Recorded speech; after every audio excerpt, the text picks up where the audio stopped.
All right, so forgive me. Mine is probably more complicated to get to maybe than yours, but mine sits under the back seat. And what you're gonna want to do is you're gonna have a Phillips screw here and a Phillips screw here. Just go ahead and remove those two. Then you'll be able to remove this off the floor wherever it's mounted.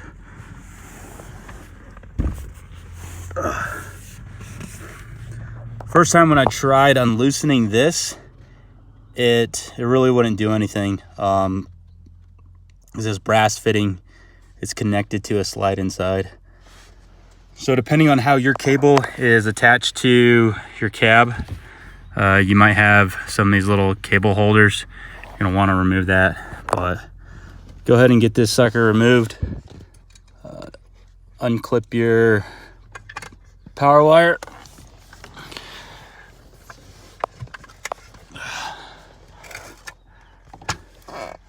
For me, what I found is easier is I remove the 4 Phillips screws on this side.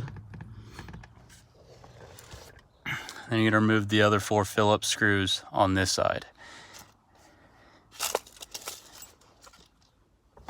Pretty much all it is this plate that is just creating a block for the track and slide inside.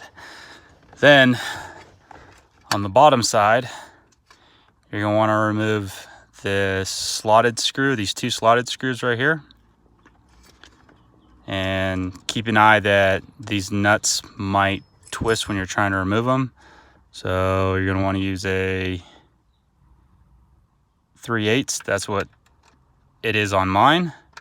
And go ahead and remove those 2 slotted screws.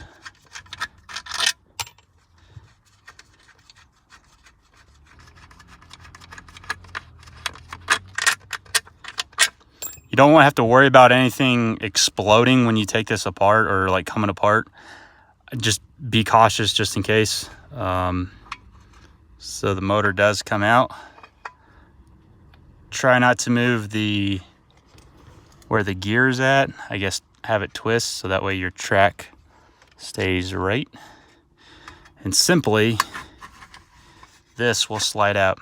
You gotta be careful because where they drilled through the aluminum housing, they didn't clean up the inside, so this plastic slide is gonna get caught on it. So just kind of spread it apart with your fingers and your whole track comes apart. Now inside here, this is just to clamp through the aluminum housing so that when the motor turns, it pushes the belt all the way around. Go ahead and separate this bad boy.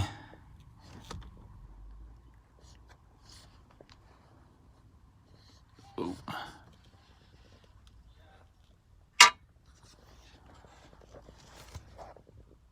And then you can see there's your cable inside there.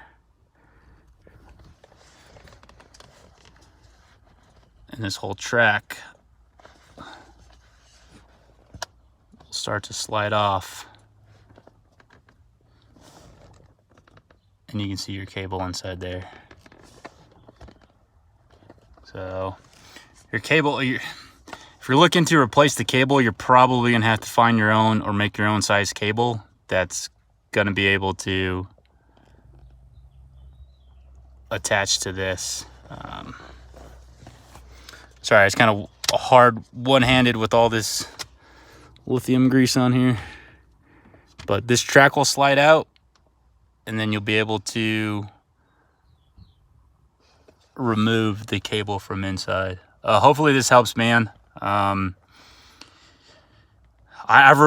didn't have to replace the cable in mine. Like I said, I just had to lube up the cable inside mine to get mine working. So I'm not sure, 100% sure what happened to yours, but be cautious. This side doesn't come off. I made that mistake. I thought this side unscrewed and it didn't. So I ended up cutting this cable right here, which is definitely don't do that. Come to the far side and I've lost mine. There's a little plastic cap that that pops out. And then what you're able to do is, I had to break my seal here. This little plastic piece, I think might be aluminum, I'm not 100% sure, is what slides into the track of the slide right here. So you should be able to push this whole cable out that side, and then you'll be able to fix the cable. So hopefully this helps, man. Like I said, I didn't have to fully take mine apart, so I didn't have to replace the cable. This is about as far as I got it, and then I just shot a crap ton of like WD-40 PB blaster down there. I was able to undo it all, pull it out the back of the window, and then shoot PB blaster down. So hopefully this helps. If you do find any replacement parts, definitely let me know, man. Appreciate it.